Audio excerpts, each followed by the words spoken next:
수술 후 퇴원을 했다고 해서 몸이 완전히 회복된 것은 아닙니다.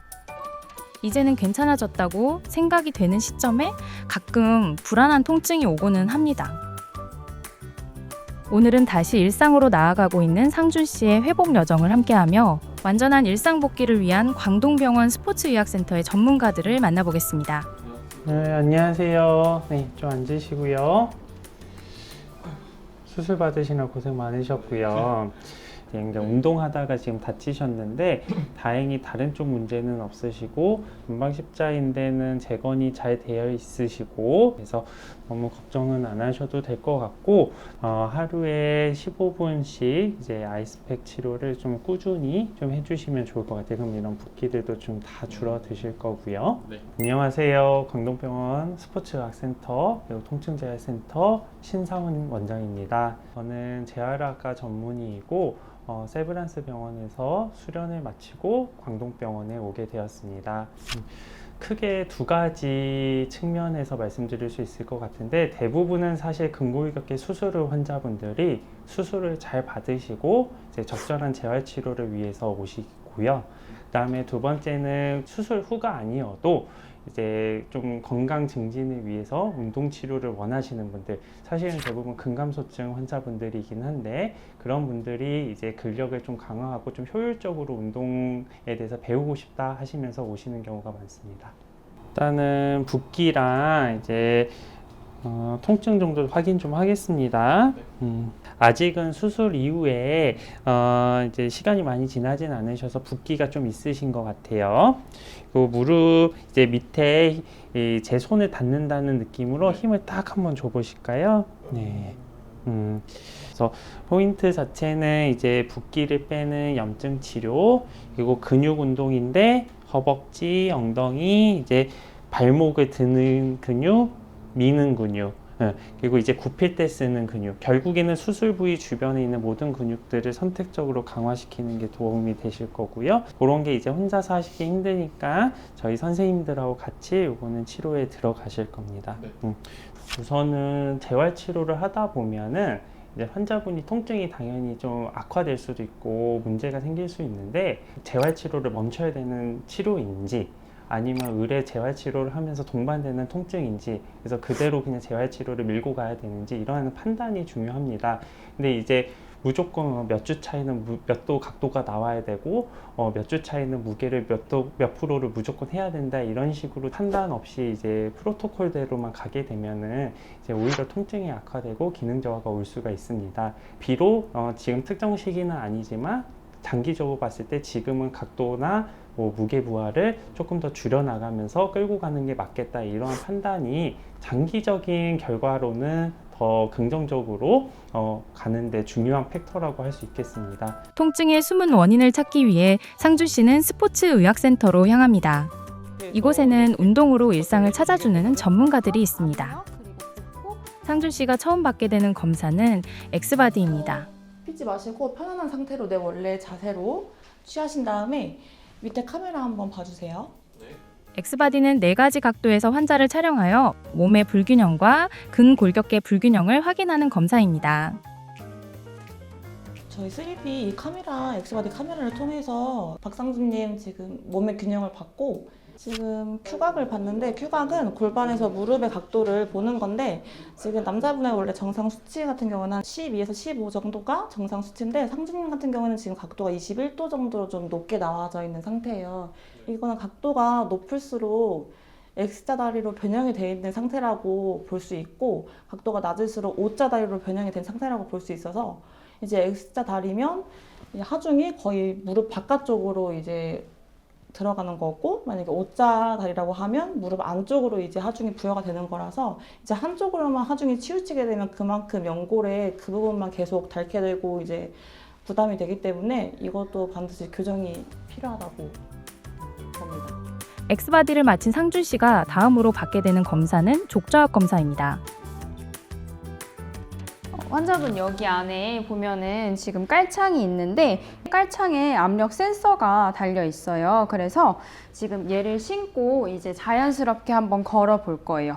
이 검사로 저희 보행 패턴이랑 그리고 압력 어떻게 쓰시는지 그리고 보폭, 보행 속도 등등 여러 가지가 이제 검사 결과지에 나오게 되거든요. 한번 신어보시고 검사 진행해 보도록 하겠습니다. 저는 액티메디 소속으로 광동병원 스포츠의학센터에서 근무하고 있는 건강운동관리사 김지희라고 합니다. 일단은 다리가 만약에 안 좋다고 하시면은 내가 사실 잘못 걷고 있는 것 같기는 한데 어떻게 잘못 걷고 있는지 이제 알 수가 없잖아요. 그거를 정확하게 객관적인 데이터로 시각적으로 볼 수 있다고 생각해 주시면 좋을 것 같습니다. 자, 제가 이제 준비 시작하면 평소 걷는 것처럼 자연스럽게 앞으로 걸어 가실 거예요. 준비되셨을까요? 네. 준비 시작. 족저압 검사는 보행 패턴을 분석하는 검사입니다. 환자가 걸으면 신발 안에 센서를 통해 발에 들어가는 압력과 무게중심이 어디로 쏠리는지 확인할 수 있습니다. 우선은 지금 전체적인 점수를 보면 왼쪽 건측은 76점, 그리고 오른쪽 환측은 65점이 나왔어요. 얘 같은 경우에는 속도, 균형, 압력, 보폭, 각도 요 5가지의 평균을 내서 이렇게 점수가 나왔다고 보시면 되는데 지금 걸음 수, 케이던스 같은 경우에는 괜찮게 나왔어요. 근데 이제 속도라든지 보폭 그리고 스윙 비율이라고 하는 거에서 좀 차이가 크게 나타났는데 속도 같은 경우에는 특히 아무래도 오른쪽이 좀 다친 쪽이시다 보니까 왼쪽은 정상치로 나왔는데 오른쪽 같은 경우에는 속도가 되게 낮게 나오신 편이세요. 족저압 검사 같은 경우에는 특히 저희는 수술 환자분들한테는 되게 지속적으로 검사를 진행하고 있는데요. 왜냐하면 특히 무릎 수술을 예시로 들면 각도랑 이제 목발 보행을 하는 압력을 되게 주차별로 다르게 가지고 가게 되는데 그거에 따라서 저희 보행 패턴이라든지 아니면 쓰이는 압력이 되게 달라지게 됩니다. 특히 만약에 지금 내가 다리를 완전히 편 상태로 보행을 하게 되면은 보통은 압력이 뒤꿈치 쪽으로만 쓰이게 되는데 이제 그 각도 제한에서 풀려나게 되고 무릎을 구부릴 수 있는 상황이 되면 점차적으로 발가락까지 지면을 밀어내서 쓸 수 있는 상황이 오게 되기 때문에 그거를 직접 시각적으로 환자분들이랑 같이 확인하면서 운동을 진행하고 있습니다. 결과를 따라서 만약에 이 해당 환자분이 이게 발가락이 잘 쓰여야 되는데 안 나온다. 그러면 또 그거에 맞는 운동을 지금 목적에 맞춰서 제공을 해드리고 있습니다. 다음은 좌우 근력의 불균형을 분석하는 검사인 표면 근전도 검사와 등척성 근력 검사입니다. 자, 여기 쭉 한번 무릎 쭉 펴주시고 허벅지 한쪽에 힘 한번 딱 먼저 주실게요.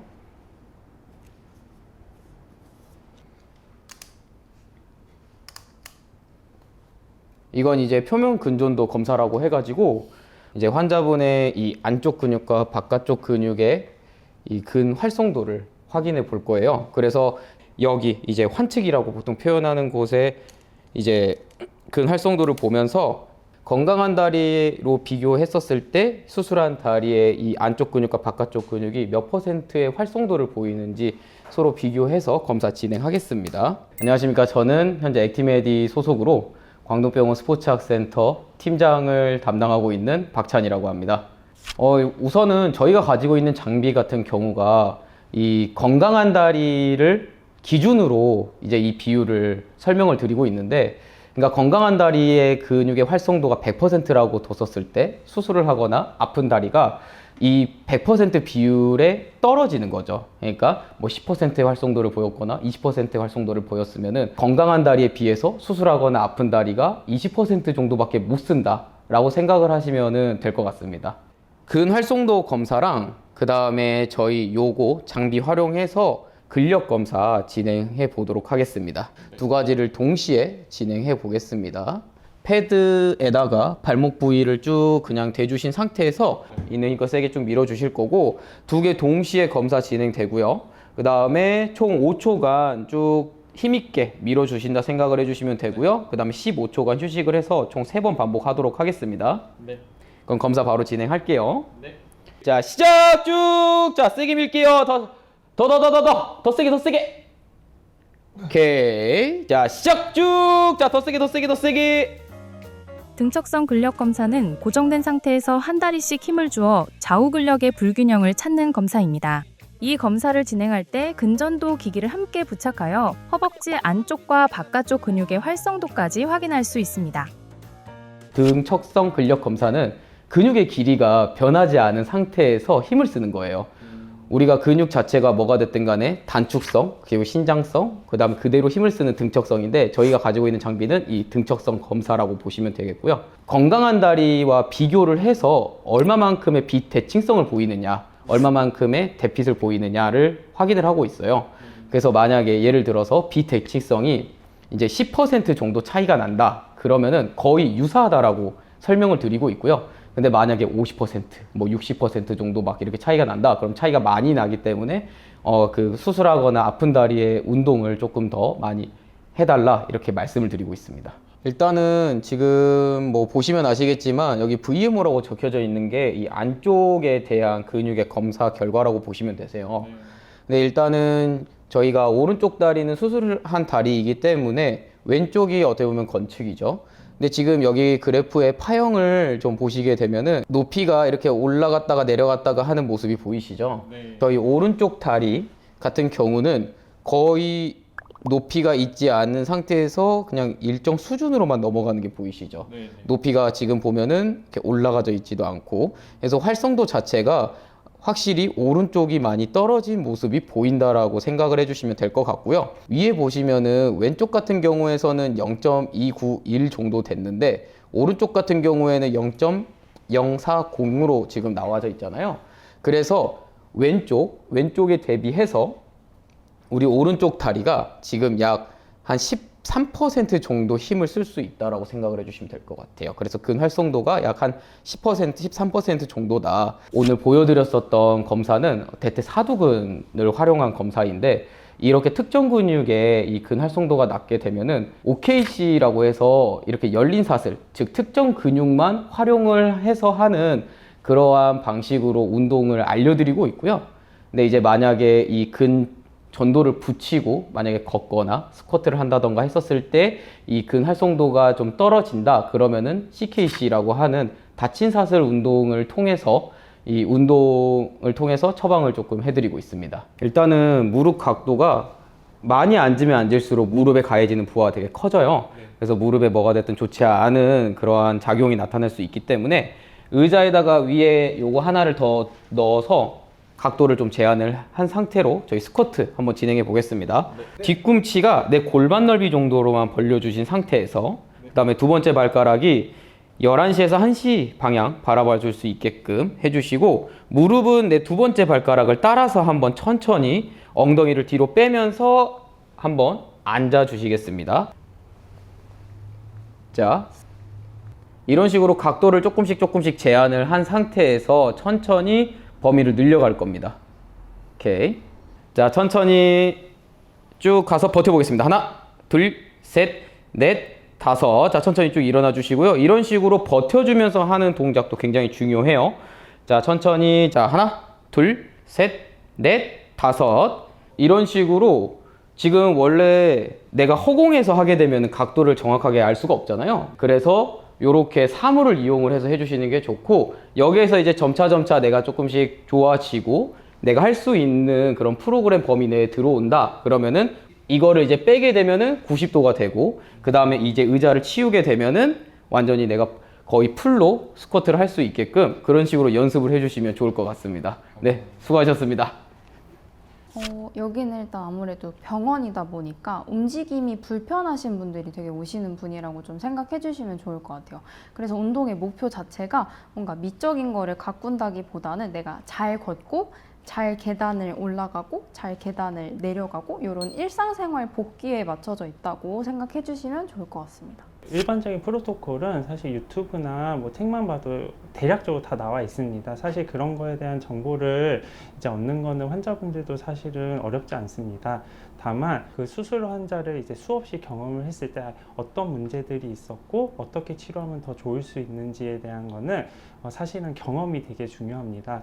저희 이제 공동병원 그리고 뭐 액티메디 팀은 사실은 그러한 근골격계 수술 후 재활에 대해서 경험이 무척 많고 실제로 세미나나 회의 등을 통해서 계속 피드백을 주고받기 때문에 사실 일반적인 수술 후 재활을 표방하는 다른 병원보다는 훨씬 더 장점이 있다고 볼 수 있고 실제로 이제 많은 환자분들이 다른 병원 가셨다 이제 만족을 못하고 이제 뭐 며칠 만에 저희 병원 오시는 분들도 있으세요. 이게 받고 나서 한결같이 하시는 얘기가 처음부터 올 걸 그랬다, 확실히 다르다, 이런 얘기를 많이 하시거든요. 제가 봐도 그렇고 환자분들의 후기도 그렇고, 사실은 저희 병원 스포츠 재활팀은 확실히 이제 그런 치료 프로토콜이나 전문성이 있어서는 뛰어나다고 할 수 있습니다.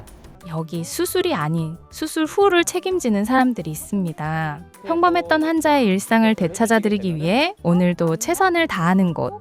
이곳은 광동병원 스포츠의학센터입니다. 광동병원 스포츠의학센터를 소개합니다. 얍!